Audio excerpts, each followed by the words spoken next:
The other day we cooked a very impromptu recipe. We made a pork belly and bean stew, which we finished in the oven. The reason why I wanted to finish it in the oven was to give it more browning and more flavor. I wasn't even thinking about crispy skin, but it turned out to be the pork belly with the crispiest skin that I've ever had.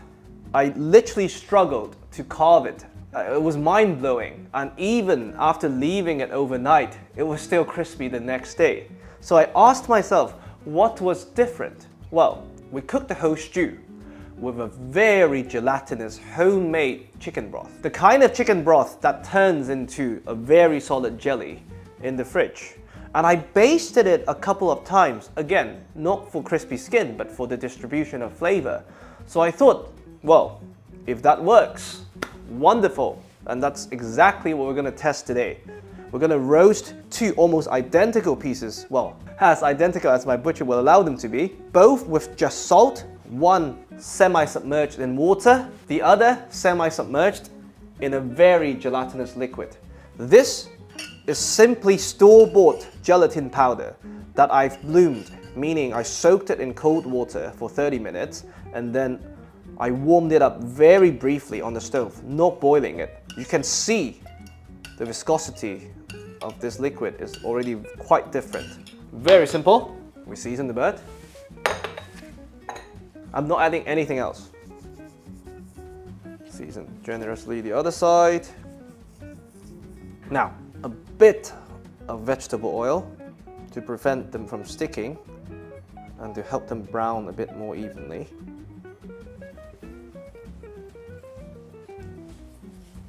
One with the gelatinous liquid. And I'll baste this every 20 minutes. The other one, just to make sure they receive the same amount of steam.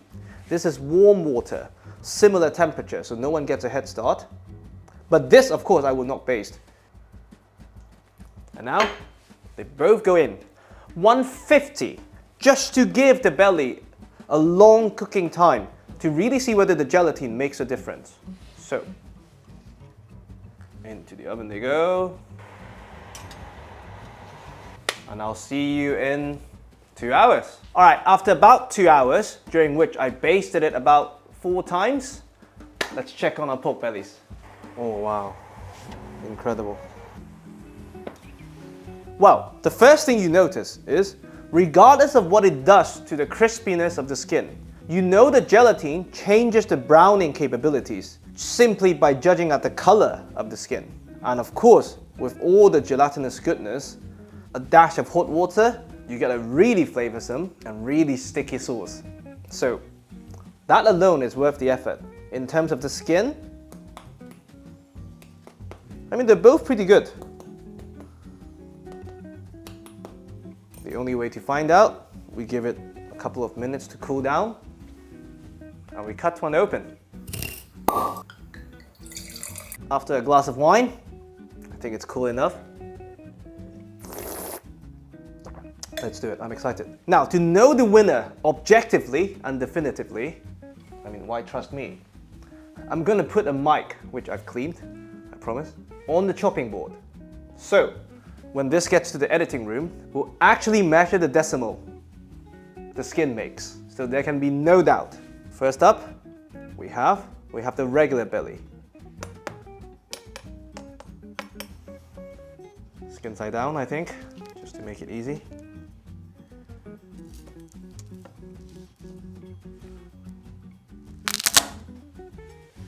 I mean, not bad, huh? Of course, we have to taste. One more time. Wow, okay, I feel like this is quite hard to beat.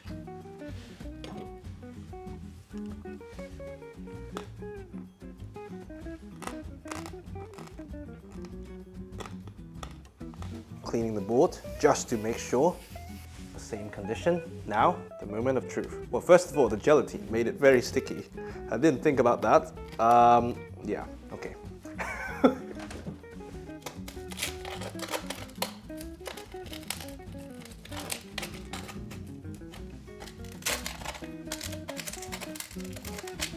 Yeah, next time maybe put something underneath. Although, it's now crispy all around.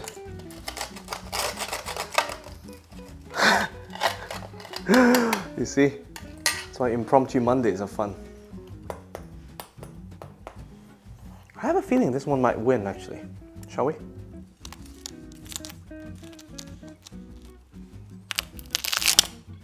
Wow.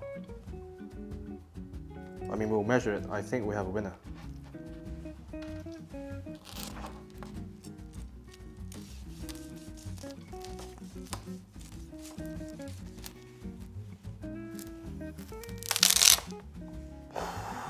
Oh my god.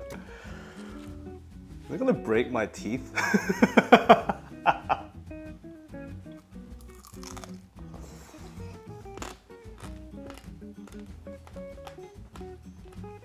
Wow. This wins.